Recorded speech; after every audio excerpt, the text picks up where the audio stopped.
La última clase que vimos conmigo, o que vieron conmigo. Sí. Pero hubo algo, hablamos de los requisitos.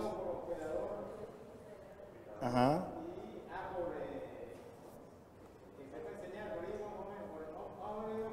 Ok. Sí, vimos todos los requisitos, los más característicos para el ministerio. Y decíamos que había uno que era principal, ¿cuál era? Decíamos que había uno que era principal, ¿cuál era? Una mujer. No. No. Exacto. El deseo. Sin deseo o sin anhelo, ninguno de los demás requisitos podrían cumplirse, bíblicamente hablando. ¿Por qué? Porque es que eso es lo que generalmente sucede en la mayoría de las iglesias. Se levantan obispos, se levantan ministros del Señor, pero dentro de ellos no hay ese deseo. Y por eso es que fracasan en el ministerio. Pero por eso partimos del primero. Ahora, hay que analizar cada uno. Listo, ¿tienen el deseo? Bueno, pasemos al segundo. Y así sucesivamente se deben de cumplir cada uno de esos. Pero el principal es el deseo. Si nos volamos uno de esos requisitos, entonces estamos cometiendo un grave error.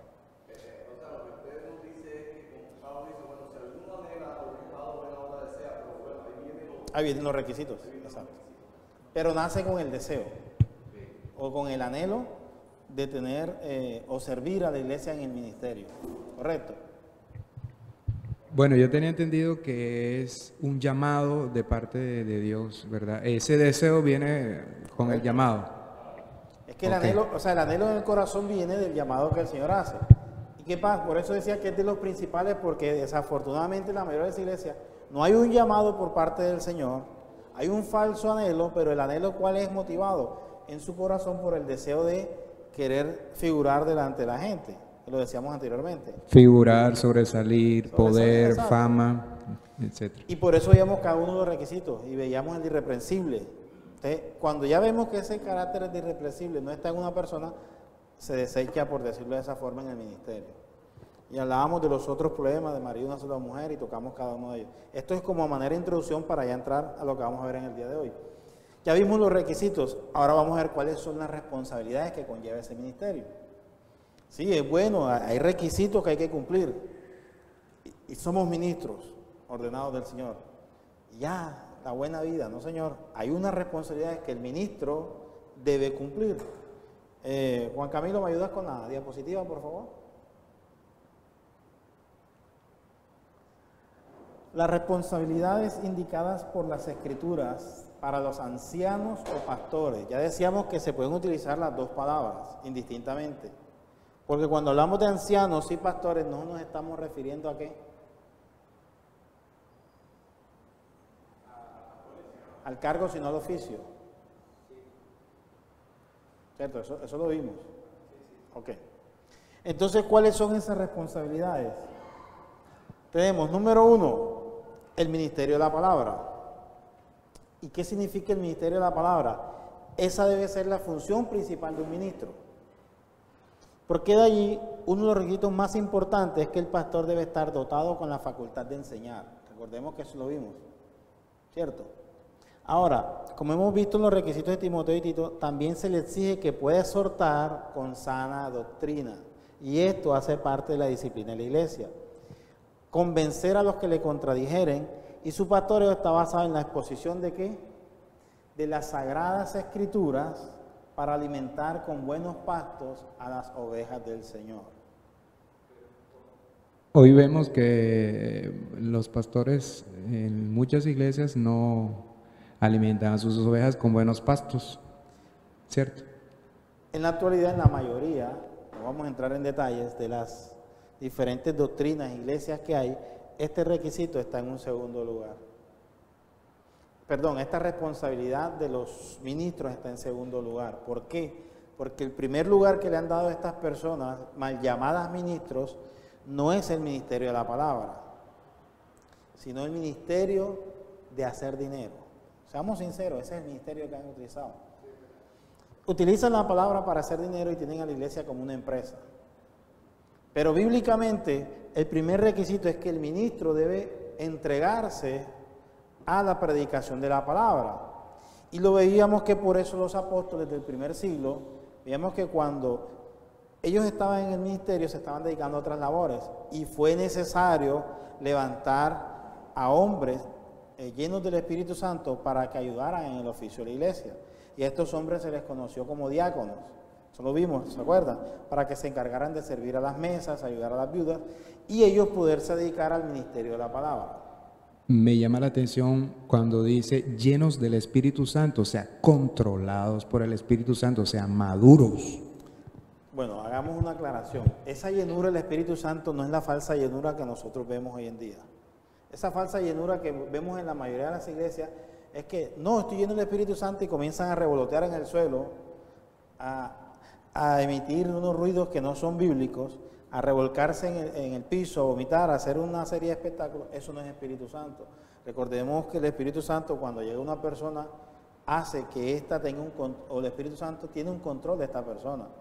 Y el Espíritu Santo, cuando está en una persona, lo que hace es que la acerca a Dios, no la aleja.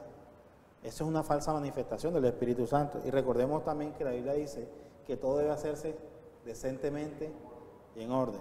Entonces no vemos en ninguna parte el Espíritu Santo desordenado. De hecho, en el Pentecostés vemos la manifestación del Espíritu Santo. ¿Y cómo se manifestó Él?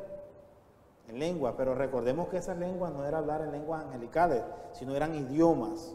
La misma Biblia da luz y respuesta a ese tema, porque decían, ¿cómo esto siendo Galileo los escuchamos y los escuchamos hablar en nuestro propio idioma? Entonces, a eso es lo que se refiere la llenura del Espíritu Santo. Hombres llenos del Espíritu Santo, es decir, dedicados al servicio, a la obra del Señor.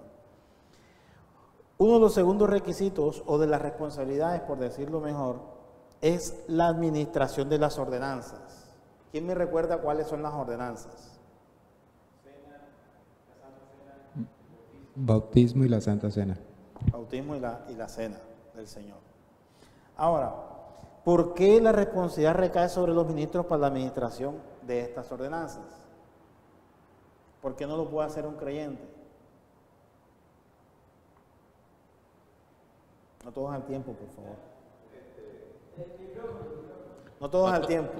Pastor, veo... Ojo, que este es el examen. Pastor, veo en Hechos de los Apóstoles, capítulo 8, que Felipe bautizó al eunuco y Felipe no era obispo o pastor, él era evangelista según relata, o era apenas diácono, si no estoy mal, de la iglesia. Pero era un diácono, es decir, los diáconos pueden bautizar. Los diáconos se les exige los mismos requisitos que al ministro. Ok. La diferencia es que el servicio que ellos prestan se les excluye este. Bueno, mi pregunta entonces... En algunas ocasiones, ya te doy la palabra, ellos pueden administrar las ordenanzas. En algunas ocasiones. Un ejemplo, voy a poner un ejemplo de nuestra iglesia. Que el pastor Alexander esté dictando clases en Medellín. Que el pastor Odura haya salido a Cartagena porque le tocaba predicar allá. Que el pastor Jesús esté en Malambo y que yo esté en otra parte. ¿Quién administra ese día si es día del Señor y hay cena? Los diáconos. Salvo, por eso decía, hay ocasiones especiales en que ellos pueden administrar las ordenanzas. Solo ocasiones especiales. No quiere decir con esto que todo el tiempo ellos lo van a hacer, no. Hay ocasiones especiales donde ellos pueden hacerlo. O sea, esto no es restrictivo. No lo restringe a ellos, porque ellos también son hombres llenos del Espíritu Santo y deben cumplir con los mismos requisitos que cada uno de los ministros ordenados. ¿Okay? Ahora sí te doy la palabra. Sí, o sea que cualquier miembro de la iglesia que no tenga cargo no puede administrar las ordenanzas. No puede administrarlo. No puede administrarlas. Ok. El bautismo, por poner un ejemplo. No puede administrarlo. Ok. Recordemos que en la gran comisión, Mateo 28, 19, el Señor dice: id y hacer discípulos a todas las naciones, bautizándolos en ¿qué? En el nombre del Padre, del Hijo y del Espíritu Santo. Ahora, ¿a quién le da esa indicación? A los apóstoles. Porque a mí me sucedió un caso, pastor, bueno, ya eso hace años, y en verdad yo no me atreví, A mí la iglesia donde yo pertenecía me mandó a una vereda, Calicfa, no sé si la habrán escuchado, cerca de Cartagena. Sí, la vereda sí. Ok, entonces en esa vereda había una señora que se tiraba para llegar al servicio, se tiraba 2 horas, 2 horas, y a esa señora le habían negado el agua porque usted sabe que hay iglesias que si las personas no están casados, pues ella le niegan el agua, no lo bautizan, pero ella pues se veía que amaba al Señor, era una mujer entregada, pero el esposo era, o el marido era rebelde, y ella estaba pidiendo el bautismo, pero le dije, no, lo que pasa es que yo no soy ministro ordenado, soy solamente una oveja que me mandaron, güey, a predicar la palabra, nada más. Pero a la señora se le negó el agua. ¿Cómo se hace en ese caso, hermano? Esos son casos especiales y puntuales que habría que entrar a estudiar en detalle. Por eso les decía en la clase anterior, hay casos puntuales que hay que entrar a estudiar en detalle. Porque es fácil decir, no, niéguese el agua, pero hay que mirar realmente, hay que hacer un estudio, si esta mujer es una mujer piadosa, cómo está con su esposo y todas esas circunstancias, entonces se toma una decisión.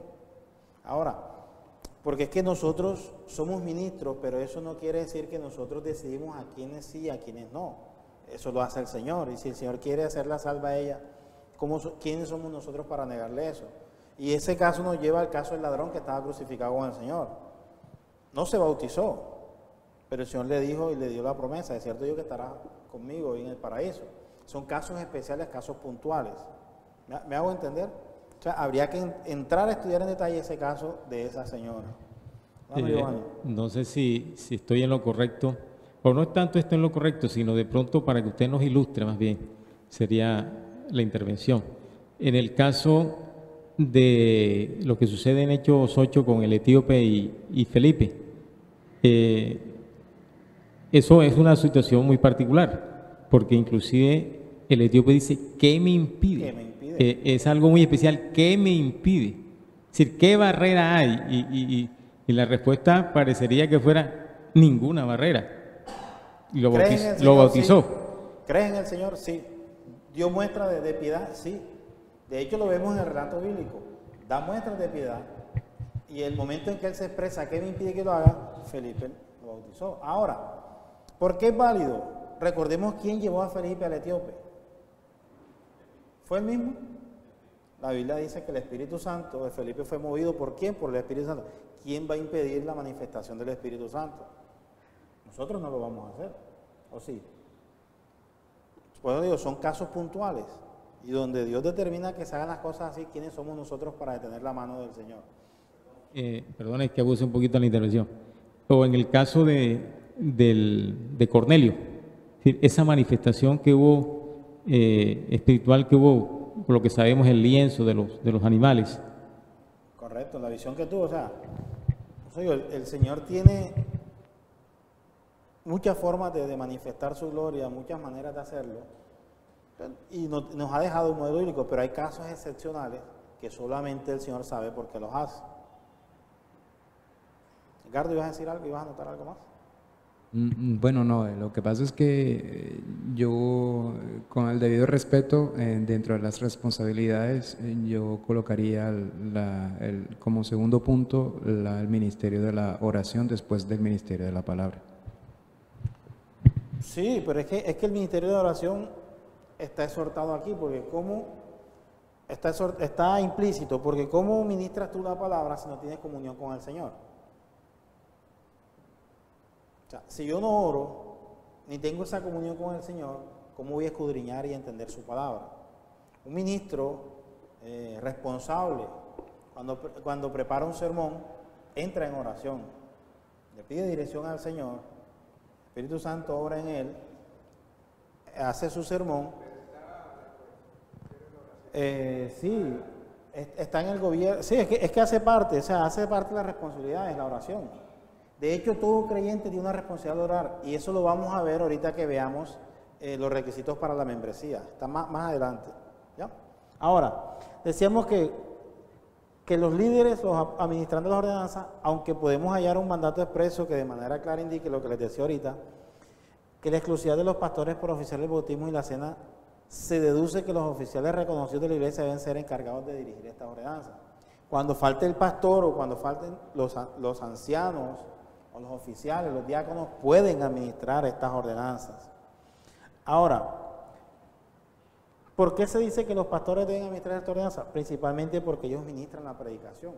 Y al tener el ministerio de la predicación, reconocen cada una de esas ordenanzas. Y lo que les decía, devuélveme la diapositiva, por favor.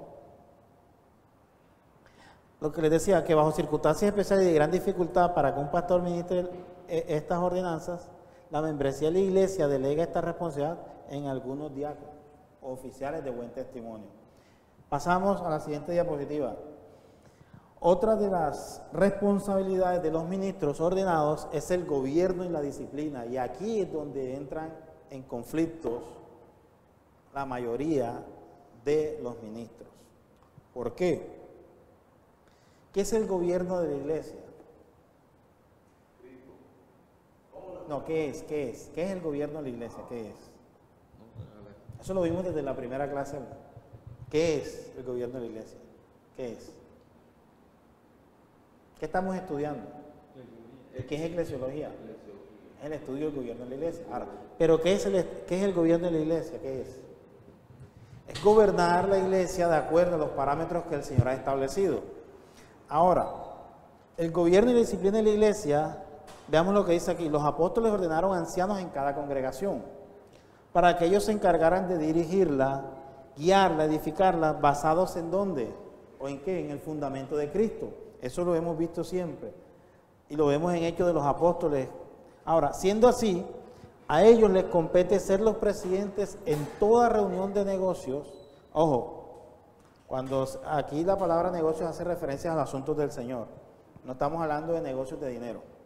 Y estar al frente del ejercicio de la disciplina eclesiástica, aunque toda la iglesia, es decir, miembros deben de participar de la toma de decisiones, pero el gobierno de la iglesia como tal está dada a los ministros, y igual la disciplina. Un miembro de la iglesia no puede disciplinar a otro miembro de la iglesia. Pero es que la Biblia dice que si veo a mi hermano cometiendo una falta, sí, lo exhorto. Sí, lo exhorto, puedo hacerlo, exhortarlo en el amor de Cristo, pero no puedo ejercer disciplina sobre él. Porque la disciplina está dada únicamente para los ministros de la iglesia. O sea, son los ministros de la iglesia quienes dirigen la disciplina de la iglesia.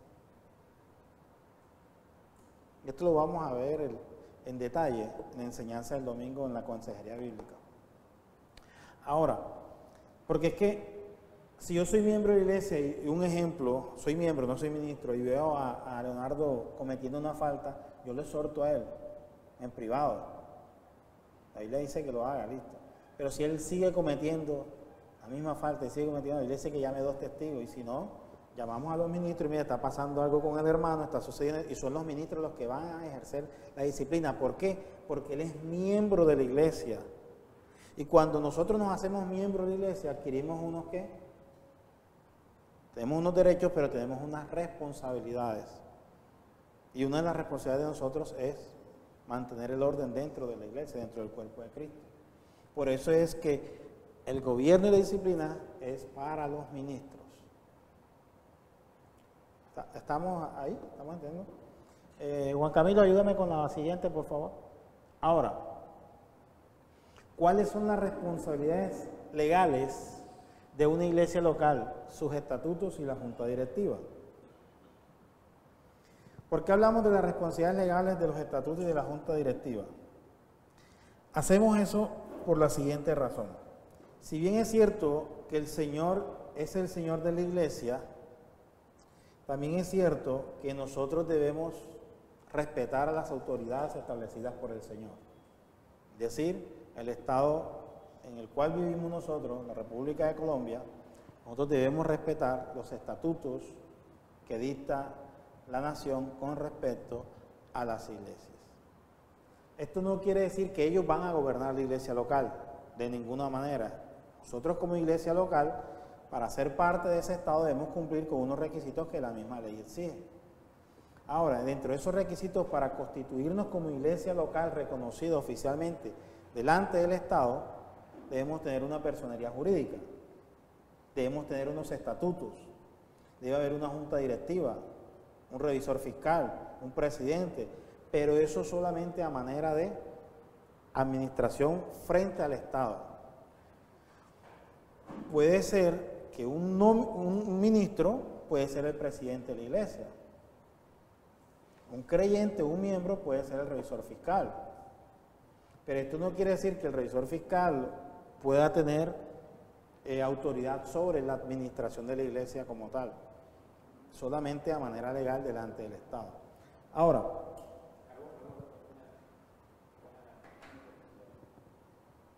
entonces, la iglesia en su junta directiva va a deliberar asuntos administrativos, de manera que en esas reuniones no puede confundirse nada ministerial. totalmente.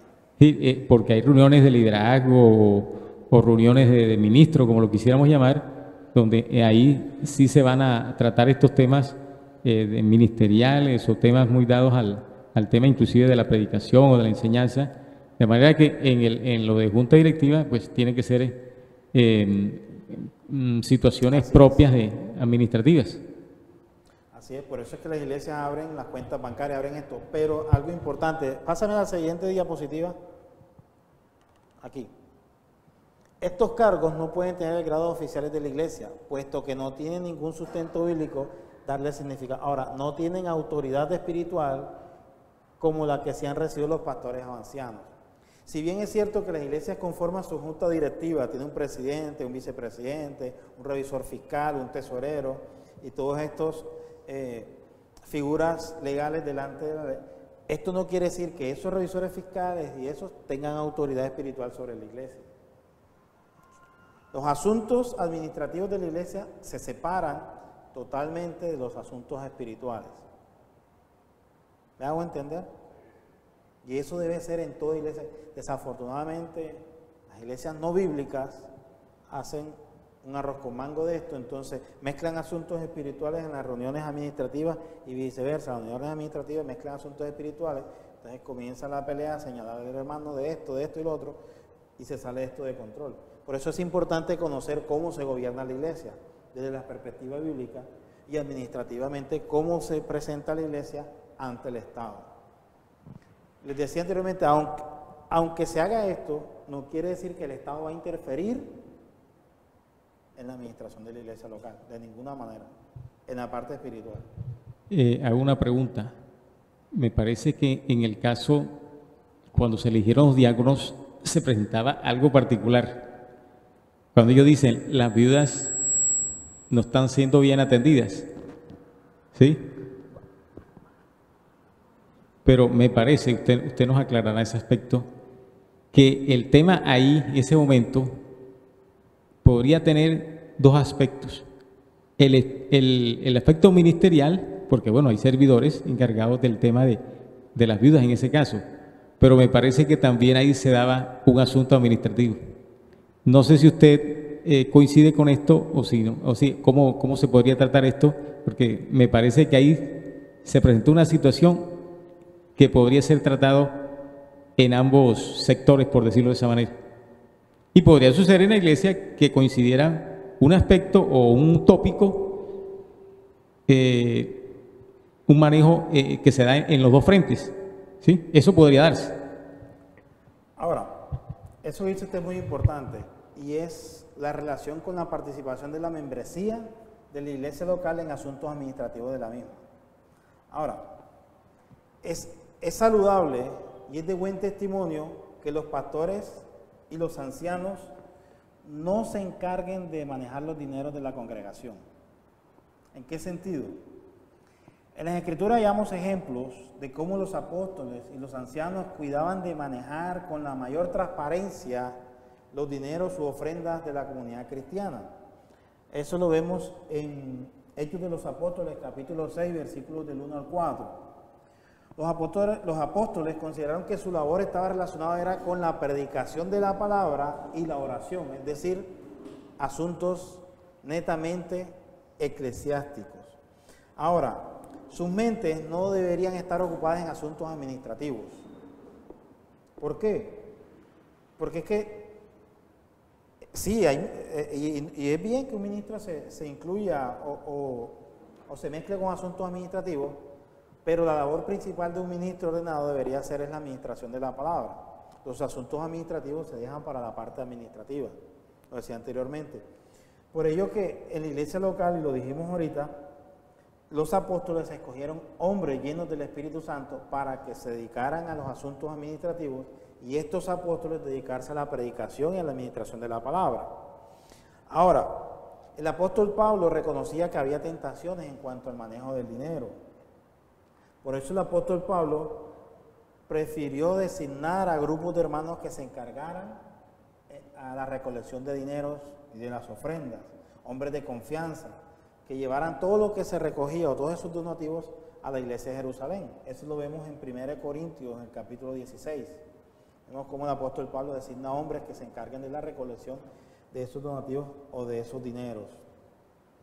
Ahora, por eso es importante que las iglesias locales escojan a creyentes idóneos para que se encarguen de manejar los asuntos administrativos de las iglesias locales, para que los pastores se puedan dedicar a la administración de la palabra del Señor. Pastor, lo ideal sería que hubiera suficientes obreros en la iglesia, pero como dice la misma palabra, la mía es mucha. Y una de las cosas que sucede en las iglesias es que a veces escasea el servidor. Eso es bastante, yo no sé si bastante, pero se ocurre en las iglesias, es que faltan servidores. Entonces, resulta que se va a dar la coincidencia de que una persona, o un miembro, digamos así, está ejerciendo labores directivas y también sirve en labores ministeriales. Como son situaciones que precisamente particulares, a veces como lo digo, por falta de personas que quieran servir, entonces entraríamos en lo que hemos aprendido esta noche, de estar claro que esa persona tenga esa visión, cuando su papel es de directivo y cuando su papel es de ministro, porque se van a dar esas situaciones por falta, por ejemplo, de servidores. Precisamente, por eso lo más sano es que los ministros se encarguen únicamente de la parte ministerial. De hecho, nuestra iglesia tiene su ministerio, sus pastores encargados de la parte ministerial y tiene sus personas encargadas de la parte administrativa. De hecho, el domingo hicimos reunión de miembros y se dieron cuenta cómo está organizado y toda la cuestión de las finanzas de la iglesia. A eso es a lo que me refiero. Los pastores no tenemos nada que ver con esos asuntos. Tenemos voz y tenemos votos, sí, pero nosotros no decidimos qué se va a hacer ni qué no se va a hacer con esos dineros. Para eso hay un grupo financiero y un grupo administrativo que se encarga de esos asuntos, para que los pastores no se desvelen preocupándose en esos asuntos y se puedan encargar a lo que son llamados, es decir, a la predicación de la palabra y a la administración de la iglesia en la parte eclesiástica. Ahora, esto nos lleva entonces a nuestro siguiente punto, y es a la membresía de la iglesia. Camilo, ¿me ayudas con la diapositiva, por favor? Discúlpame. Esto nos lleva a lo que es la membresía de la iglesia. Y aquí surge una pregunta. ¿Qué es la membresía de la iglesia? ¿Quién me puede responder qué es la membresía de la iglesia? ¿Qué es? La siguiente, que ya esto lo vimos. Ya esto lo vimos. ¿Qué es la membresía de la iglesia?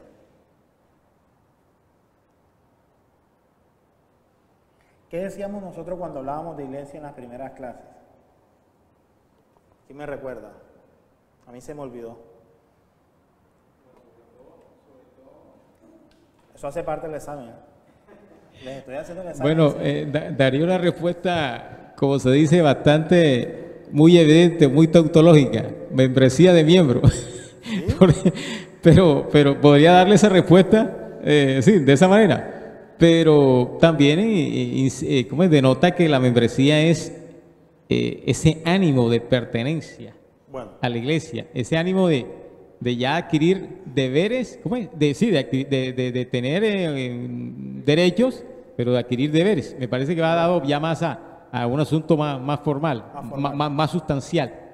Recuerdan que cuando hablábamos de iglesia, decíamos que era la asamblea compuesta por personas que habían sido llamadas y regeneradas por el Espíritu Santo, ¿cierto? Decíamos que era la asamblea de los escogidos por Dios, ¿sí se acuerdan? Y decíamos que esta asamblea, el único principio, la única motivación era la de ¿qué? La de glorificar a Dios.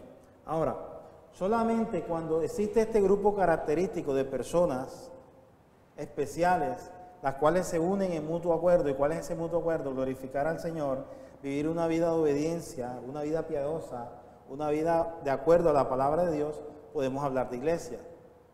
Porque no podemos decir que hay una iglesia donde ninguno de los miembros adoran al Señor. Un ejemplo, aquí vemos 30 personas, estoy colocando un ejemplo, pero ninguno adoramos al Señor, no podemos definirlo que somos una iglesia, ¿o sí? Recordemos que el fin principal de una iglesia, ¿cuál es? La iglesia local. La adoración al Señor. Si no hay adoración al Señor, no podemos decir que somos una iglesia. Estoy hablando bíblicamente. Por eso es que hay miles de iglesias o denominaciones, pero su fin principal no es el adorar al Señor. Entonces no podemos denominarlas o llamarlas iglesias. Ahora, no importa si la iglesia está compuesta por 10, por 5, por 4, por 20 o por miles, el fin principal debe ser reconocer a Cristo como la cabeza y glorificar al Señor. Ahora, hay algo especial, no podemos hablar de iglesia ni de pastores cuando no hay miembros. Si una iglesia no tiene miembros, entonces no es una iglesia. Yo puedo abrir aquí un local y decir iglesia ministerial del Señor, pero si no viene nadie a la iglesia, la abro todos los días y no hay miembros, ¿será que es una iglesia? Es un local.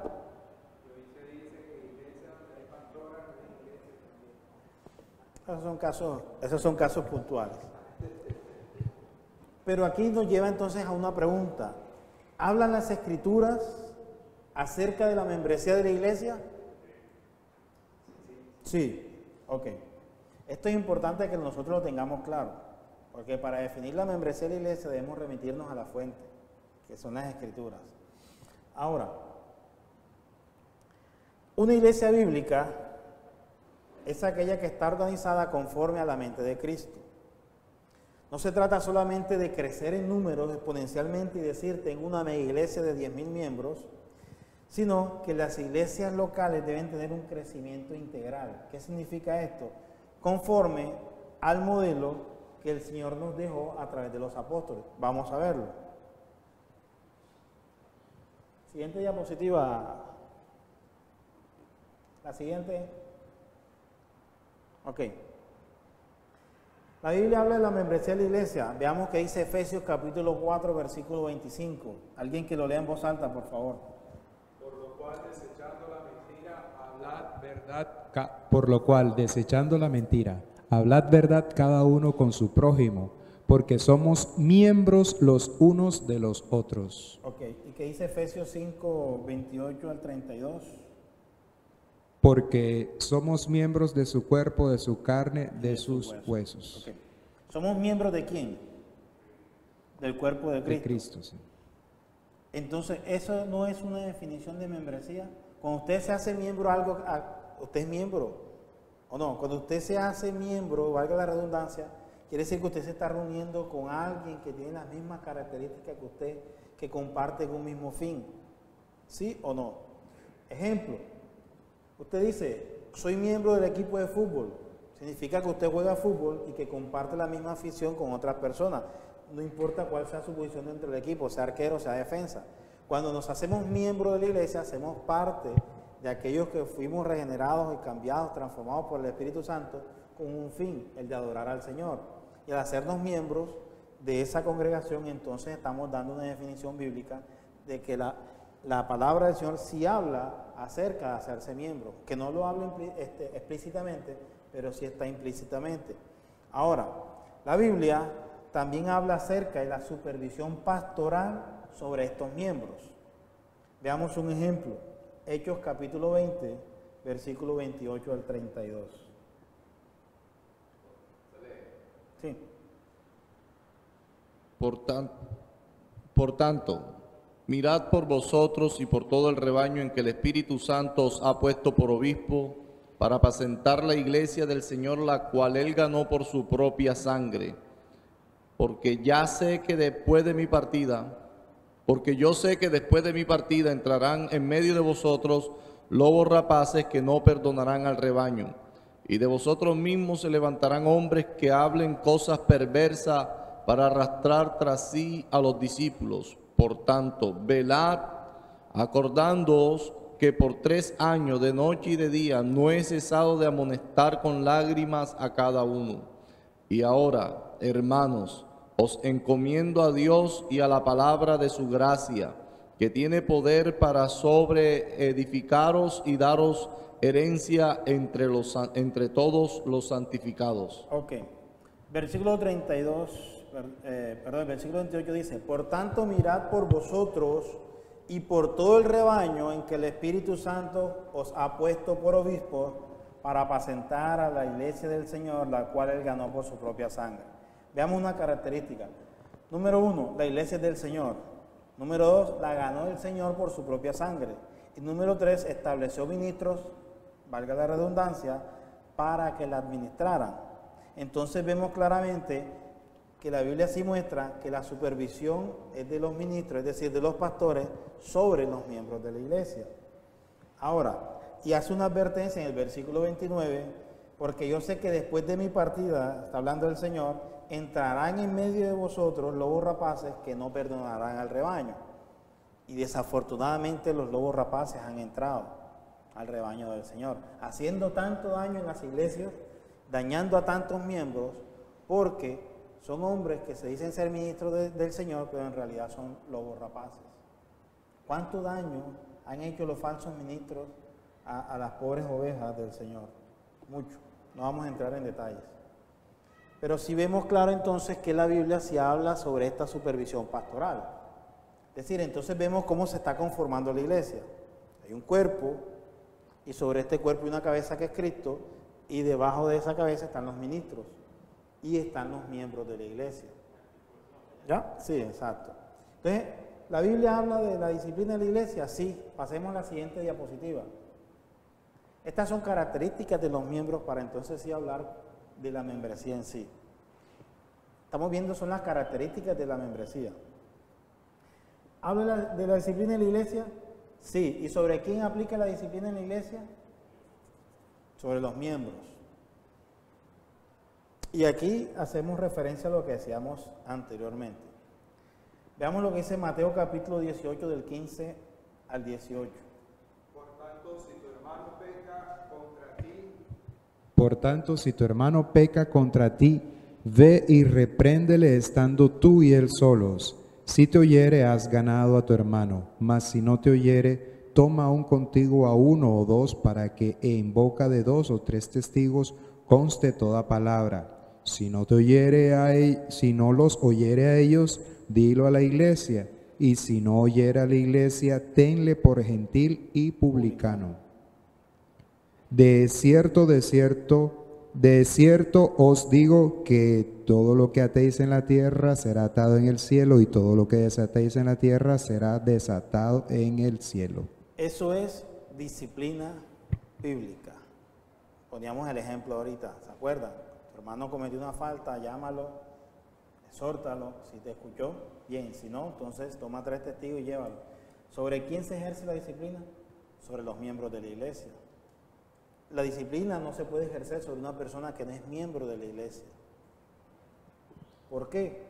Porque al hacerse miembro de la iglesia, una persona que adquiere la calidad de miembro debe cumplir con unas obligaciones y con unos deberes, que lo vamos a ver ahorita más adelante. Ahora, ¿la Biblia habla de unirse? O sea, de hacerse miembro de la iglesia. Sí, veamos Hechos capítulo 2, versículo 40 al 42. Yo lo voy a leer. Dice, y con otras muchas palabras testificaba y les exhortaba diciendo, sed salvos de esta perversa generación. Así que los que recibieron su palabra fueron bautizados y se añadieron aquel día como 3,000 personas. ¿Y perseveraban dónde? En la doctrina de los apóstoles, en la comunión unos con otros, en el partimiento del pan y las oraciones. La pregunta es, ¿se unían a qué?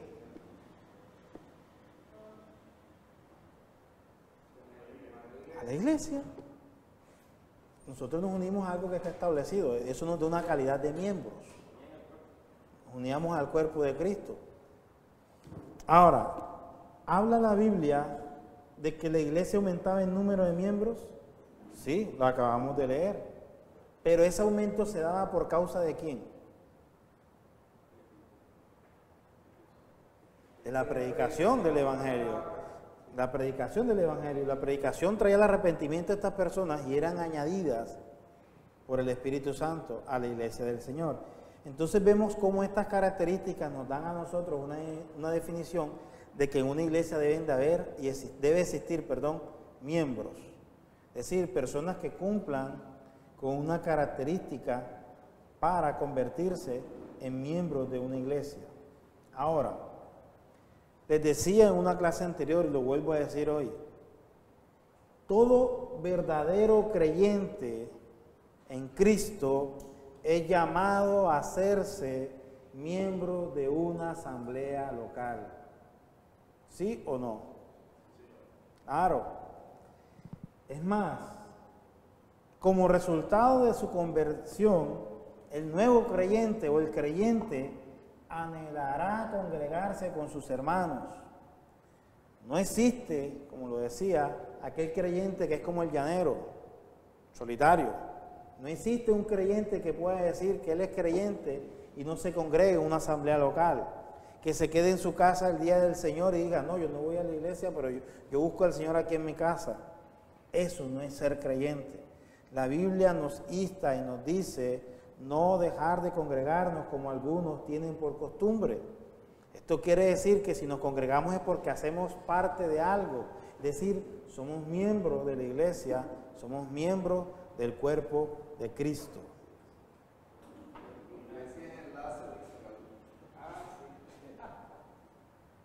Ahora, los verdaderos discípulos de Cristo se reunían con todos los que conformaban la asamblea local, de tal manera que el resto del pueblo los podía identificar como creyentes en el nombre de Jesús. Eso está en Hechos capítulo 5, versículos 12 al 13.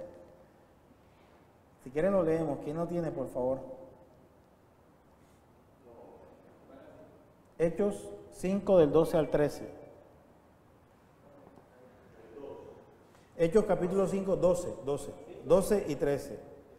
Hechos 5, 12 y 13. Y por la mano de los apóstoles se hacían muchas señales y prodigios en el pueblo, y estaban todos unánimes en el pórtico de Salomón. De los demás ninguno se atrevía a juntarse con ellos, mas el pueblo los alababa grandemente. Se reunían en el pórtico de Salomón, o sea, la iglesia local. Se hacían señales y prodigios y ninguno se quería acercar a ellos, o sea, reconocían que esa era la iglesia. ¿Y quiénes eran los que no se querían reunir con ellos? Los que no eran miembros. No querían ser miembros, exacto. El libro que pero lo reconocían a ellos como la iglesia, pero no querían hacerse miembros, no querían hacerse miembros. Quizás por temor, quién no sabe, solo Dios lo sabe. Sí, sí. Pastor Eddie, en nuestra actualidad, donde ya de pronto se da más formalidad, puede ocurrir la situación de que la persona, en efecto, sí se congregue puntualmente, ame su iglesia, inclusive de corazón, pero no quiere entrar en temas de formalidad, de hacerse ya miembro, como le digo, de una manera solemne. ¿Sí? ¿Qué pasa ahí? Es un asistente regular. Si verdaderamente en este hombre, en este creyente hay un anhelo de estar con el Señor, debería hacerse miembro de una iglesia local. ¿Por qué? Porque es que al hacerse miembro de una iglesia local, lo que está haciendo es identificarse con el cuerpo de Cristo. Decíamos, las iglesias locales, todas las iglesias locales conforman a la Iglesia Universal del Señor, que está conformada por todos los creyentes de todos los tiempos. Pero si una persona que asiste regularmente a una iglesia no se hace miembro de una iglesia porque no quiere, entonces no podríamos decir que esta persona es un miembro de la iglesia. O no podríamos decir que este creyente realmente anhela dar testimonio de su fe en Cristo Jesús. Porque si verdaderamente hay un anhelo en este creyente debería anhelarse, unirse a la iglesia local. Pues es que el unirse a la iglesia local trae unos beneficios. ¿Cuáles son los beneficios? Que disfrutamos de la coinonía de nuestros hermanos, disfrutamos de las oraciones de nuestros hermanos, disfrutamos de la bendición de tener un pastor que vele por nuestras almas, disfrutamos de las oraciones de los santos. Cuando me refiero a los santos me refiero a todos los miembros de la iglesia. ¿O será que un creyente aislado puede disfrutar de todo esto? De ninguna manera. Entonces, esos son beneficios que traen para nuestra vida de hacernos miembros de una iglesia. Entonces decíamos que todo verdadero creyente está llamado a hacerse miembro de una iglesia. Pasemos entonces a cuáles son los requisitos bíblicos para hacerse miembro de una iglesia local. ¿Me ayudas con la siguiente diapositiva, por favor? Ok. El asunto de los requisitos en una iglesia local ha generado a través de los tiempos diversas discusiones y controversias. Algunos con justas razones, algunos teólogos dicen que sí se deben cumplir algunos requisitos, otros dicen que no. Es una discusión que ha llevado siglos de por qué se debe cumplir requisitos o por qué se exigen requisitos para hacerse miembro de una iglesia. Pero no vamos a entrar en que sí se exige requisitos o que no se exige requisitos, sino que vamos a ver bíblicamente si esos requisitos que se exigen son bíblicos o no son bíblicos. Porque todo lo que nosotros vamos a ver tenemos que estudiarlo y verlo a través de las Escrituras. Ahora, pero sí es importante entonces recordar que la iglesia no es un club social. ¿A qué me refiero? A que la iglesia no se reciben a las personas porque tengan determinado estatus social o porque compartan cierto estilo de vida o porque su situación económica sea muy buena o por el color de la piel o porque tenga estudios académicos de alto nivel o porque comparta ciertas ideologías. No, la iglesia no está conformada de esa manera. Por eso hay unos requisitos que se deben cumplir para hacerse miembro de una iglesia. Y estos requisitos son requisitos bíblicos. Recordemos que la iglesia es el cuerpo de Cristo y por lo tanto es la asamblea de todos los salvos, de los regenerados, de los llamados a la santificación en Cristo Jesús. Esto nos lleva entonces a nosotros a ver que se exigen dos requisitos, podríamos decirle dos, o digamos tres requisitos. Número uno, un requisito espiritual. Número dos, un requisito ceremonial. Y número tres, un requisito organizacional. Y con esto terminamos. Veamos. Gracias, pastor. No iba a leer del libro de Peter Master acerca del deber bíblico de ser miembro de una iglesia, acerca de las metáforas de que él habla. Dice que además de todos los pasajes de la Escritura, argumentos irrefutables para la responsabilidad de ser miembro de una iglesia son derivados de las grandes metáforas o ilustraciones que se encuentran en el Nuevo Testamento para describir a la iglesia, que son el templo o edificio, el cuerpo, la familia, la vid, el rebaño y la novia. Así es. También habla del sacerdocio. De los creyentes. Así es. Okay. Hay que hacer agregarle de los creyentes. Okay. Sacerdocio universal de los creyentes. Ahora, decíamos que para ser miembro de la iglesia deben cumplir unos requisitos, y yo lo denominamos requisito espiritual. Y el requisito espiritual es obvio, debe haber un testimonio de una verdadera conversión. Ejemplo, no cualquiera se puede hacer miembro de una iglesia local si éste no muestra una verdadera conversión. Entonces surge una pregunta: ¿cómo sabemos nosotros si hay una verdadera conversión? No lo sabemos, esa es la respuesta. No lo sabemos.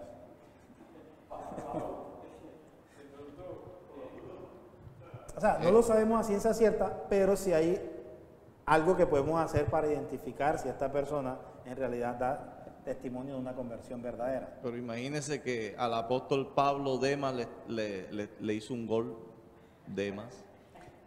Demas y muchos otros. Y a Jesucristo Judas. Bueno, que ya Cristo lo sabía todo, pero de todas maneras ese era un golazo allí dentro del cuerpo. Ahora,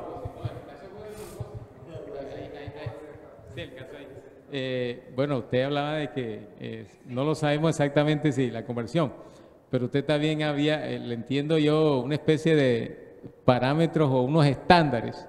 Entonces, bueno, un hermano dijo aquí, escuché la voz de un hermano que dijo, bueno, por el fruto del Espíritu, puede ser.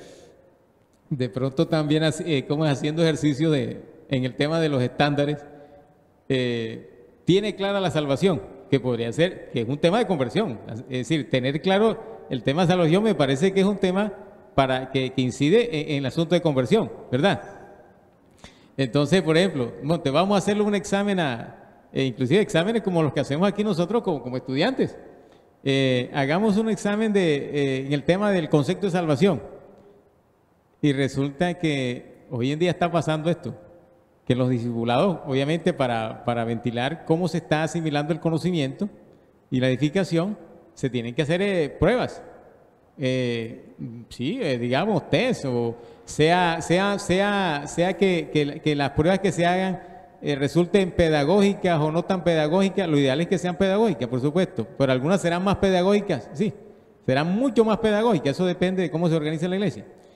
Entonces, ¿qué tal entonces un estándar? Se podría dar un estándar, es decir, vamos a calificar cómo está el tema de conversión, por ejemplo, de salvación, y resulta que hay hermanos que tienen claro, por ejemplo, en su corazón, es decir, de que aceptaron a Cristo, inclusive se pueden dar hasta fruto. Pero entonces a la hora de, por ejemplo, de practicar un test, de pronto no les va bien en los tests, y resulta que se les hace un test de cómo entienden la salvación y de pronto no van a responder el test. Pues eso sucede, eso puede suceder, pero la persona, por ejemplo, está dando fruto y dice, no, tiene claro que aceptó a Jesucristo. Pero es decir, podríamos utilizar otros estándares, siempre y cuando pues no vulneren pues la voluntad de Dios. Pero se puede dar el caso que esté dando frutos, pero no hay una conversión verdadera. Eso también, por eso decía, a ciencia cierta nosotros no podemos determinar quién tiene una verdadera conversión, pero si hay indicios que nos pueden llevar a determinarla. Ahora, nosotros no podemos recibir a cualquier persona como miembro de la iglesia, a menos que esta persona haya hecho una profesión de fe verdadera o creíble. Aunque, como les decía anteriormente, no podemos discernir a ciencia cierta o con tal seguridad quiénes son salvos o quiénes tienen una conversión verdadera, si es nuestro deber cerciorarnos que el candidato a membresía comprenda las verdades esenciales del Evangelio. De hecho, una de las preguntas que hacemos para los candidatos a membresía es eso: ¿comprendes lo que es el Evangelio? ¿Sabes lo que es el Evangelio? Si tienes claro ese concepto, entonces avanzamos con otras preguntas. Pero la pregunta fundamental es esa: si conoces lo que es el Evangelio. Esa debe ser una pregunta fundamental, y de acuerdo a su respuesta, entonces sí podemos dar indicios si hay una verdadera conversión o no hay una verdadera conversión, o hay una comprensión errada de lo que es el Evangelio. Ahora, se puede dar el caso que muchas veces hay una profesión de fe que se puede falsificar. Puede mostrar piedad, puede ser una persona piadosa, nosotros la vemos como una persona piadosa, pero puede ser un falso creyente. Se puede dar el caso, claro, y en la Biblia lo encontramos muchas veces. No estamos exentos de eso. Entonces, el primer requisito es un requisito netamente espiritual para hacerse miembro de una iglesia. Reconocer la necesidad de un Salvador. Reconocer que sin Cristo no somos nada y reconocer los fundamentos esenciales del Evangelio. Yo creo que ese debe ser el principal requisito para hacernos miembros de una iglesia local. Reconocer que necesitamos a un Señor y Salvador. Reconocer que hay una cabeza en la iglesia que es Cristo. Y eso nos llevaría a un segundo requisito que lo denominamos requisito ceremonial, y es el bautismo, que es una ordenanza. ¿Por qué una ordenanza? Porque fue ordenado por el Señor. Lo veíamos ahorita en Mateo 28, 19. Id y hacer discípulos, bautizándolos en el nombre del Padre, del Hijo y del Espíritu Santo. Ahora, en el Nuevo Testamento se presenta una iglesia que bautizaba a todos aquellos que se identificaban como seguidores de Cristo. Es decir, su ingreso a la familia de Dios o a la asamblea local o a la iglesia estaba marcada por el bautismo. Veamos Hechos capítulo 2, 41, dice lo siguiente: así que los que recibieron su palabra fueron bautizados y se añadieron aquel día como 3,000 personas. Es decir, una señal de que verdaderamente había una verdadera conversión era el bautismo.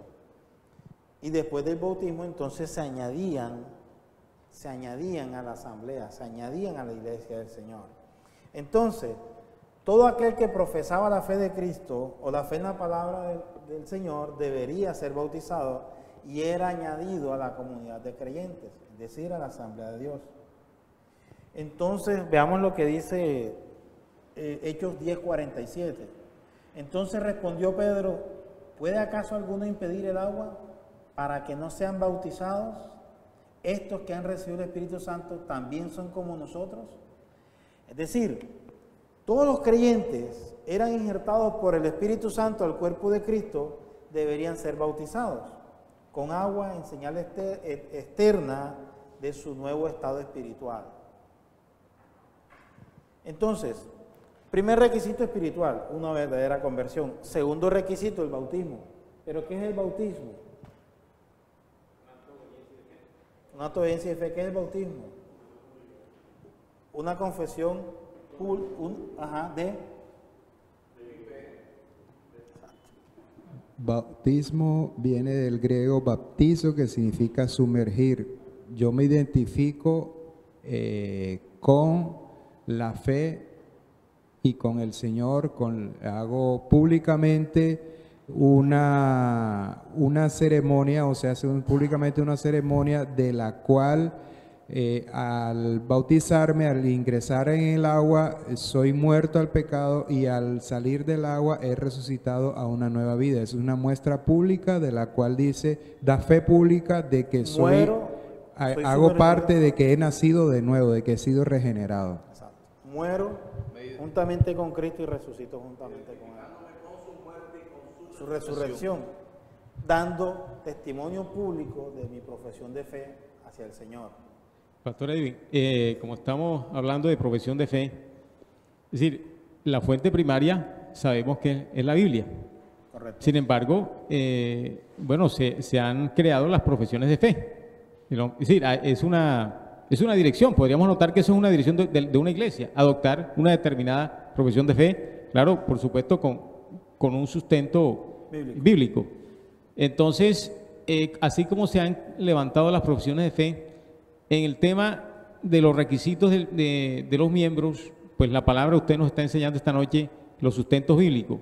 ¿Podría entonces la iglesia organizar una especie de guía para hacerlo como más, es decir, como una guía precisamente, tomar una guía formal, es decir, tomar el fundamento bíblico y organizarlo, es decir, vamos a tener en cuenta como miembro que sea una verdadera conversión, y de pronto como que se sitúan más puntuales en ese tema, o en el bautizo, podría tomarse así como se han levantado las profesiones de fe, podría tomarse una especie de guía formal y sentido, tomando precisamente el fundamento bíblico. No sé si me he hecho explicar, de pronto no sé si me hice explicar. Es que de hecho las iglesias bautistas, nosotros los bautistas nos identificamos porque somos iglesias confesionales, es decir, creemos en una confesión establecida, una confesión de fe. Ahora, la máxima autoridad es las Escrituras, y de hecho los discipulados se hacen con las confesiones de fe. ¿En qué sentido? La confesión de fe es la doctrina que nos lleva a nosotros a tener un amplio conocimiento de la palabra del Señor. Entonces, a través de ese adoctrinamiento o del conocimiento de esa doctrina, entonces nos va a llevar a nosotros a identificar si una persona tiene amplio conocimiento de su verdadera conversión, primer requisito, y si está dispuesto a dar testimonio público de su fe a través del bautismo. A eso nos lleva.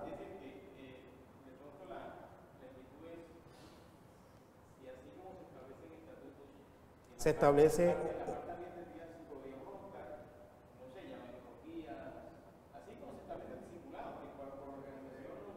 Sí. El pacto. El pacto de la membresía. Es que de hecho, claro, cuando se aceptan los miembros debe firmar un pacto de membresía. De hecho, nuestra iglesia tiene un pacto, nosotros lo firmamos hace poco, lo renovamos porque lo firmamos hace poco. Hay un pacto de membresía. Y en el pacto se habla de los deberes y también de las responsabilidades que cada miembro asume cuando se hace miembro de una iglesia. La pregunta es, usted está poniendo este ejemplo del pacto de membresía. En ese ejercicio del pacto de membresía que el Jesús está colocando, ¿está muy bien o está muy bajo? No, está bien. Insisto con eso, ese pacto de membresía, en el pacto de membresía que usted está tomando como ejemplo, se está incluyendo, la pregunta que hacía anteriormente, se está incluyendo temas de requisitos de los miembros, por ejemplo, la verdadera conversión y lo que usted está explicando esta noche, ¿se incluiría ahí en ese pacto de membresía? Se supone que cuando la persona ya va a firmar este pacto es porque ya ha pasado a tener una verdadera conversión, ha sido bautizado porque ha dado fe pública y pasaría entonces al tercer requisito, que es el requisito organizacional. Y en ese requisito organizacional es donde entra el pacto, que es el que vamos a ver ahora, el requisito organizacional. Exacto, a la organizacional. El primero es espiritual. El segundo es que veíamos anteriormente, que es el requisito. El primero es espiritual. El segundo entonces es el ceremonial, que es el bautizo, y el tercero sería el organizacional. Y en el organizacional es un acuerdo y compromiso voluntario con las políticas de la iglesia, que es lo que es el pacto de la membresía. Ahora, la confesión de fe en 1689, ¿no?, la confesión en la cual nosotros basamos nuestra doctrina, con respecto a la membresía, dice lo siguiente: voluntariamente acuerdan andar juntos conforme al designio de Cristo, dándose a sí mismos al Señor y mutuamente por la voluntad de Dios, profesando sujeción a los preceptos del Evangelio. Hechos capítulo 2, versículos 41 y 42. Ese es el capítulo 26, párrafo 6. Hechos 2, 41 y 42. Sí. Y el extracto de la confesión de fe es el capítulo 26, párrafo 6. Ahora, este requisito es importante debido al carácter comunitario de la iglesia. Somos una comunidad. Es un grupo de personas unidas en hermandad, producida por Cristo en sus corazones. Entonces van a compartir juntos la adoración colectiva, la disciplina, el amor, el compañerismo y muchas otras cosas más. Y para ello entonces es necesario que todos los miembros de la iglesia se identifiquen unánimemente con las políticas y reglas de la iglesia local, pacto de membresía. Entonces pasemos rápidamente, que ya se me acabó el tiempo, a ver entonces deberes y responsabilidades de los miembros de la iglesia. Les decía que cuando nos hacemos miembros de la iglesia, asumimos deberes y responsabilidades. Vamos a verlo rápidamente. El propósito por el cual un grupo de creyentes se une a través del mutuo acuerdo, es decir, se hacen miembros de una iglesia para conformar una asamblea local, es la de glorificar a Dios, mediante el cumplimiento de todos los designios que el Señor ha establecido en su palabra para su asamblea o para su iglesia. Esto implica entonces que todos los miembros de la iglesia deben asumir ciertas responsabilidades que permitan la continuidad de esta comunidad y el desarrollo del evangelio en su localidad. Entonces, los miembros de la iglesia local se comprometen a, número 1, asistir ¿a dónde? A las reuniones y celebraciones, especialmente guardar el día del Señor. Por eso les decía, aquí la importancia, no puede haber un miembro de una iglesia o un creyente que no se haga miembro de una iglesia, porque uno de las obligaciones es guardar el día del Señor. Es decir, reunirnos en el día del Señor. Y Pablo hace la exhortación, no dejarnos de congregarnos como algunos tienen por costumbre. Entonces, una de las responsabilidades de los miembros de la iglesia es asistir a las reuniones, celebraciones de las iglesias, especialmente guardar el día del Señor, es decir, congregarnos en el día del Señor. Otra de las obligaciones es apoyar económicamente el sostenimiento del ministerio de la iglesia, del edificio y los otros asuntos necesarios. Y ese tema es importante. Si bien es cierto que el Señor sostiene a la iglesia, nosotros como miembros estamos en la responsabilidad de sostener económicamente a la iglesia. Ojo, no es al pastor, no es al ministro, es a la iglesia del Señor. Edgardo. Si bien se exige que la cena del Señor sea para los miembros de la iglesia, ¿por qué sí se permite que los no miembros apoyen económicamente en el edificio y en la recolecta, por ejemplo? Los domingos se pasa el platillo indefinidamente sin ser miembros o no miembros. Okay. Esto de apoyar económicamente al sostenimiento de la iglesia debería ser más que un agradecimiento. Ojo, todo creyente, independientemente que sea miembro o no de la iglesia, está en la obligación de ofrendar. ¿Por qué? Porque es un mandato bíblico, ¿cierto? Y lo vemos porque cada uno dé conforme propuso en su corazón, no por necesidad ni por tristeza, ¿cierto? Entonces es un mandato que todo creyente está en la necesidad de apoyar económicamente a la iglesia. Si bien es cierto que en nuestras iglesias nos visitan hermanos de otras congregaciones, ellos no están obligados a ofrendar en nuestra iglesia. Si lo hacen, lo hacen de corazón, no porque sean obligados a ofrendar. Sí, sí, ellos están en la libertad de hacerlo o de no hacerlo. Están en la libertad de hacerlo o no hacerlo. Lo que sí no pueden dejar de hacerlo son los miembros de la iglesia. Eso sí es claro. Los miembros de la iglesia no pueden dejar de hacerlo. Porque es una obligación que tomamos cuando nos hacemos miembros de la iglesia. Yo creo que hay prohibición para los no creyentes tomar la Santa Cena. Claro. Y es claro y evidente en las cartas de Pablo. Al igual que el bautizo, ningún no creyente se bautizó. Sin embargo, cuando hablamos de ofrenda, creo que no hay ninguna prohibición según las Escrituras. Es que no la hay, por eso le decía, los no creyentes están en libertad de ofrendar o no ofrendar, y la iglesia no les va a exigir a ellos, pero sí le exige a los miembros. Sí se le exige a los miembros. ¿Por qué? Porque es para el sostenimiento de la obra del Señor. A los miembros, ojo, se le exige a los miembros. Hago la aclaración, a los miembros. Lo que le decía que al menos que un miembro esté pasando por La necesidad, no. bien difícil. Claro, claro. Por eso la Biblia dice, cada uno de conforme haya prosperado. ¿No? Bueno, yo quisiera que me aclarara algo que le escuché. Me pareció entenderle que no para el pastor. Quiere decir que el pastor en algún momento no tiene derecho a que se le reconozca alguna remuneración, algún auxilio. Sí, claro, claro. A lo que me refiero cuando digo que no para el pastor es que desafortunadamente el tema de lo económico en esas iglesias es un tema muy delicado porque en la mayoría de las iglesias no bíblicas, y eso hay que decirlo, los recursos los toma el pastor. O sea, hay personas que se congregan en una iglesia y le exprimen hasta el último centavo y quien recibe eso es el pastor. Entonces vienen esas personas todas lastimadas a las iglesias pidiendo ayuda, espiritualmente hablando, y llegan a una iglesia bíblica y va a pensar, no, yo no voy a ofrendar, pues entonces el pastor se lo va a coger para comprar esto, aquello. ¿Hago entender? Sí, esa era la parte que quería que despejara. Ok.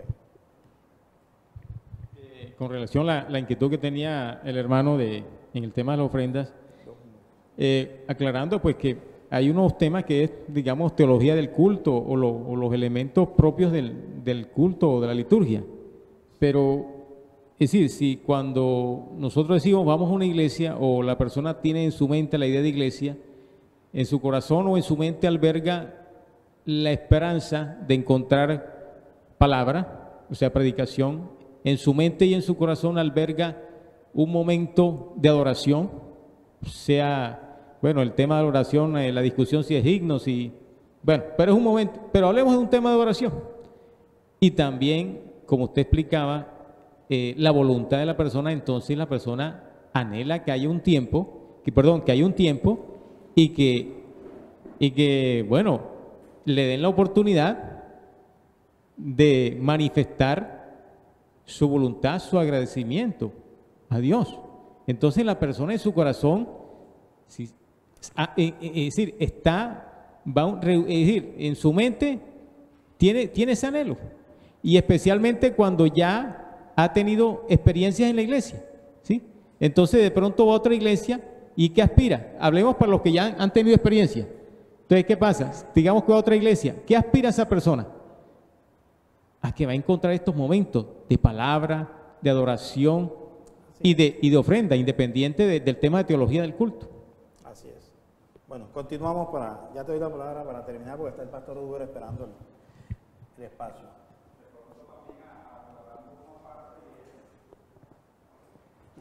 Habrían situaciones extraordinarias donde la iglesia debería restringir recibir cierto tipo de donativos cuando sabe que la procedencia no es legal, como el caso de Judas, donde hasta los sacerdotes impíos que habían pagado por la muerte del Señor entendieron que ese dinero no lo podían recibir en el templo porque había sido parte de un precio de sangre.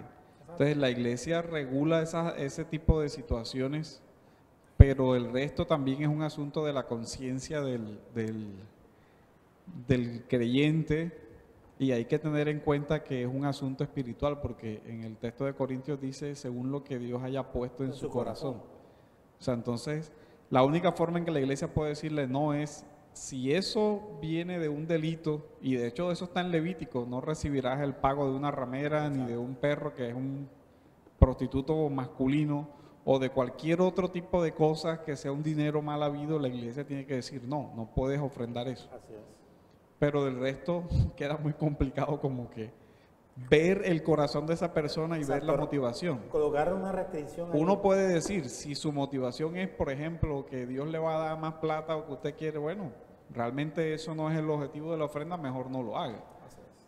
Pero si la persona aún así decide hacerlo, no, es muy complicado para la iglesia poner una barrera ahí. Más que todo es un problema de conciencia, debería ser un problema de conciencia. Bueno, continuamos para terminar. Otra de las responsabilidades es promover la edificación y la paz, es decir, ejercer los dones que haya recibido el Señor con humildad y sumisión. Otro de las responsabilidades es apoyar y someterse al liderazgo de la iglesia. Continuamos, los dos últimos, vemos entonces, Ricardo, orar constantemente por la edificación de la iglesia, el ministerio de la oración. Lo debemos ejercer todos los que hacemos miembros de la iglesia, no solamente los ministros. Todos los creyentes, por eso lo decía ahorita, estamos en la obligación de orar constantemente por la obligación de la iglesia. Y de hecho los ministros somos miembros de la iglesia. Entonces, hace parte de nuestra labor como ministros, pero también de nuestra responsabilidad como miembros de una asamblea local. Y por último, conducirse en una vida cristiana piadosa mediante la devoción personal a Dios, una vida familiar piadosa, un evangelismo personal y el uso de la libertad cristiana y la separación del mundo. Yo creo que ese requisito está claro. Piadoso en todos los aspectos de nuestra vida, conservando nuestra libertad cristiana, porque hay una libertad cristiana que nosotros tenemos, pero esa libertad cristiana nos lleva a una separación del mundo. Es decir, aunque somos libres en Cristo, no podemos tampoco estar en las cosas del mundo sumergidas. Sí, tenemos un trabajo asegurado, tenemos todo eso, eso es parte de la libertad cristiana. Pero sí separaron del mundo en cuanto a la participación de las cosas del mundo. Es decir, el hecho de que tengamos libertad cristiana, vamos a poner un ejemplo, nos da libertad a nosotros de estar en los carnavales celebrándolo. O sea, hay que ser conscientes. Por eso el miembro de una iglesia, el miembro debe conducirse en una vida cristiana piadosa. Yo sé polemizar y con esto, con su intervención cerramos. Como decía popularmente, la idea no es corchar al tutor, pero por ejemplo, me surge ahora una idea, una persona que su trabajo sea, bueno, le obrará al Señor sí que lo cambie de empresa, pero resulta que le tocó trabajar, por ejemplo, en una empresa cervecera, ¿sí? Cervecera o que fabrica, ¿cómo es? Cigarrillos. Entonces, y esa persona inclusive, bueno, el hermano tocaba el tema de los hermanos Uber tocaba el tema de los dineros, cómo debían ser. Es decir, ante la ley es su salario, es legal. Y ante Dios, bueno, es su salario. Entonces está el tema ahí, y él de su salario, de ese salario que devenga en la empresa, como el ejemplo de la empresa cervecera, de ahí le está diezmando, está ofrendando. Es un asunto como ahí, como que... Sí, es un asunto bastante especial. Es un asunto puntual, pero todo obrero tiene su salario. Él está trabajando, el Señor lo llevó a ese lugar, no somos quien para decirle no trabaje ni no es tu dinero ahí. Es un asunto de conciencia. Pero entonces aclaramos que la iglesia no puede decir, usted no puede trabajar ahí. No, de ninguna manera. Exacto. Es que hay esferas, y esto quiero dejarlo claro, hay esferas en que la iglesia no entra. Hago entender, hay esferas donde la iglesia local no entra. Por ejemplo, la iglesia local no puede entrar a su esfera familiar, ni a decirle cómo usted debe gobernar a su familia, a sus hijos, a su esposa.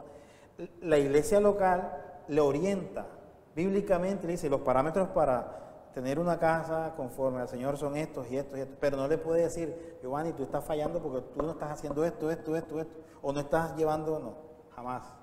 Lo mismo tampoco la iglesia va a entrar a su esfera social, decir, Giovanni, tú no puedes trabajar allá por esto y por esto. Jamás la iglesia local va a hacer eso, porque la iglesia no es para eso. Listo, oremos.